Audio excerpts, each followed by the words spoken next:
So today we are going to look at the good, the bad, and the downright ugly of Colors of Fire. But before we begin, please do not forget to like the video, subscribe, and turn on your notifications. We're kicking things off with the good. So the first thing on the list is the cast. I honestly don't think anybody can seriously complain about the acting in the movie. When you have people like Uzor Arukwe, Aigbe, Gabriel Afolayan, Osas, Ighodaro, and Femi Branch on your screen, you definitely know you're dealing with experienced actors, actresses, and for the most part of the movie, they brought their A game.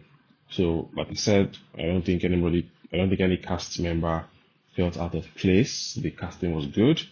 Even when we had a confusing story on our hands, the performances were top notch. Now, next up, we have the plot.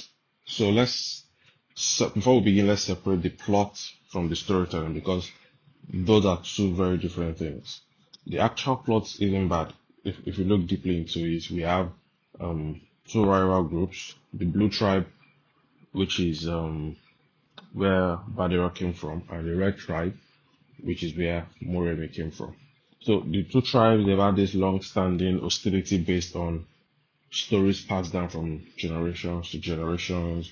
There's a lot of suspicion, a lot of rumors that the Red Tribe have been dealing with human blood and dark elements. And then you see people again, as the story continued, they were being attacked by mysterious beasts, and naturally, and only the Blue Tribe were being attacked. So naturally, the Blue Tribe believed that the Red Tribe were responsible for the attacks. There were just a lot of good things to work with when it comes to the storyline. And we had, thrown into the mix, we had supernatural elements coming in.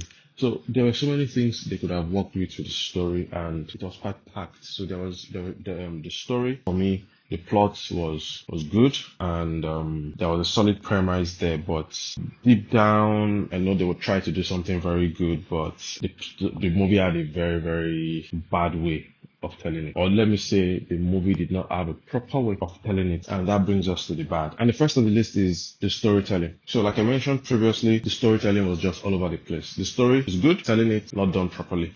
So I experienced a lot of whiplash when I was watching this movie between the main plot and the various subplots. It was just so crazy for me. I'm trying to follow the conflict between the two tribes. I'm also trying to keep track of the relationship between Akimbode and Moremi. So I'm jumping into flashbacks. I'm learning about the things that happened in the past. I'm back again in the present. Then before I know it, back into another cutscene.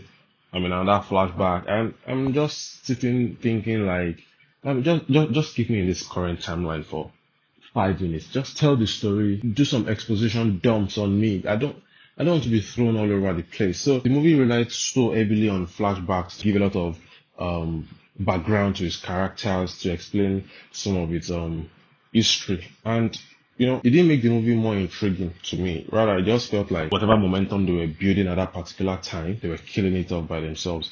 And the frustrating thing is that, like I said, the story itself isn't necessarily bad, but it was presented in a way that made it just unnecessarily difficult for me to follow. So the next thing on the list is that we had a lot of untold stories.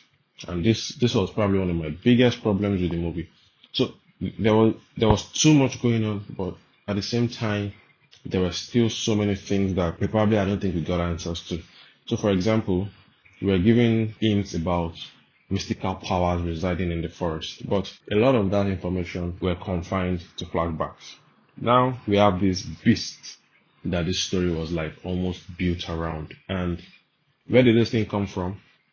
Nobody knows. How did he get his powers? Nobody knows. How exactly was this beast able to take human form? Nobody knows. And most importantly, how was it being controlled and tamed by its human partner? There was no background to that. And the problem here is that, when you start introducing all these supernatural elements to your story, you have to establish some rules, at least to give flow to what you're trying to do.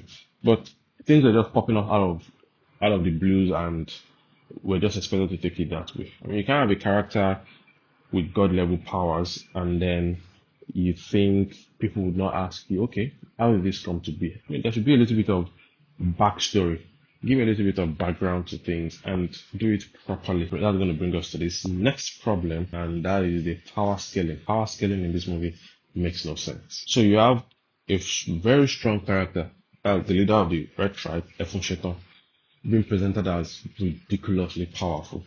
I mean, we're talking about a person that can take bullets without much trouble. I mean, he didn't move her a bit. Remember how she decimated those 3 white guys? Then she goes up against Badiro's character, faces Akimbode, and she dominated the whole situation.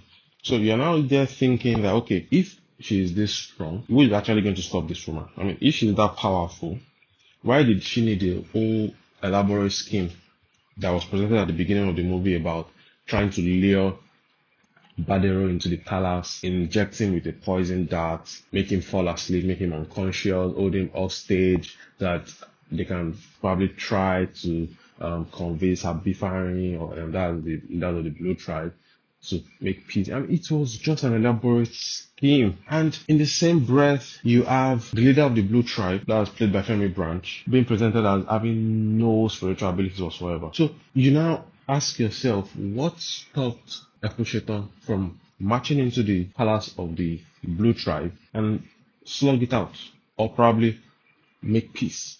Because throughout the movie, she was presented as the victim, and with that much power, I see no reason why the Red Tribe even became the victim in the first place. I see no reason why.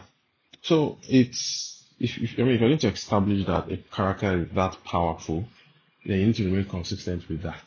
I mean, even at the end, when Moremi went to see the leaders of the Blue Tribe to convince them that they were not into any kind of sorcery in making their materials, she didn't even escort Moremi to the palace. And I mean, that almost led to her death. I mean, I just felt the power scaling was a bit off for me. I mean, a lot could have been done better in that place. And the next category, or the last category we have, is downright ugly. And there's just one item on this list: the visual effects. Oh boy.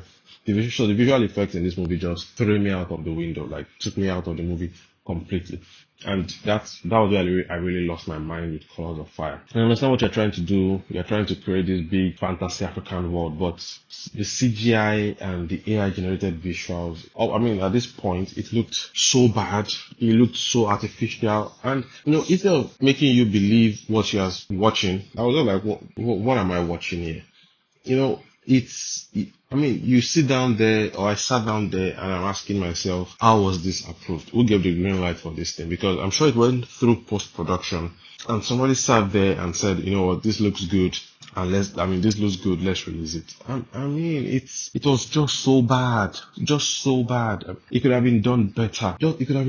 And that monster, please don't get me started on the monster, because there was so much build up, there was so much mystery about this creature, and they made it look like, oh, this thing is going to be terrifying. And when the eventual unveiling came, I burst out laughing, because I'm like, I wasn't supposed to laugh when it was unveiled. I was supposed to be like, oh, nice, but this thing looked so cartoonish. That review was supposed to be like one of the biggest moments in the entire movie. Almost in the same way it was revealed that Baba Aigbe was the actual father of Akimbode. But it killed the tension for me. I was like, this is what you come up with. So honestly, I think practical effects would have worked much better for this movie.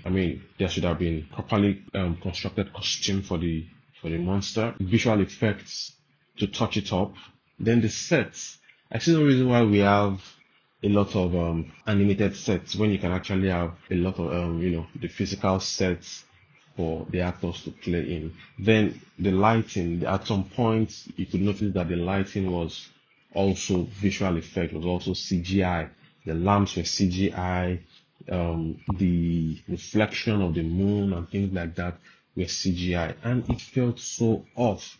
There are so many times where the characters felt out of place when you look at them against the background in which they are standing or sitting. And another thing is like this excessive reliance on the CGI and AI just made a lot of those scenes look like cutscenes from a video game. So I don't know if this was done to save money or probably speed up production, or maybe are trying to embrace a new technology or something. But whatever the reason was, I would advise for it not to happen again, because visually that movie it had a lot of potential to be stunning. There were a lot of colors to play with and things like that, but those effects eventually became the biggest distraction in the movie. So guys, to wrap up my yapping, what I would just say is that Colors of Fires, I see what they're trying to do.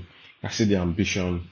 The movie had a lot of potential. I can see the world they were trying to create, and I would say kudos for trying to do something different, but ambition alone does not actually make a great movie. You still need a coherent storytelling. You need good pacing. I mean, don't throw the audience all over the place. Reduce your reliance on flashbacks. Reduce reliance on CGI, on AI, and you would have a good movie. So Colors of Fire, yes, it had the ingredients for something really special, but somewhere between the mythology, the flashbacks, the supernatural powers, the romance, everything just became too much. So the cast was good, the premise was good, the period was good, but the storytelling for me was just messy. There were too many questions that were left unanswered. The visual effects, especially that monster, especially that monster was completely out of place. Completely out of place. So it's not the worst movie I've ever seen. I mean, the movie had a couple of good things about it, but I'm not going to just pretend like that movie worked. So that's my little take on Colors of Fire. For those that have seen the movie, let me know what your thoughts are in the comment section down below. And until next time, please stay safe. Thank you very much.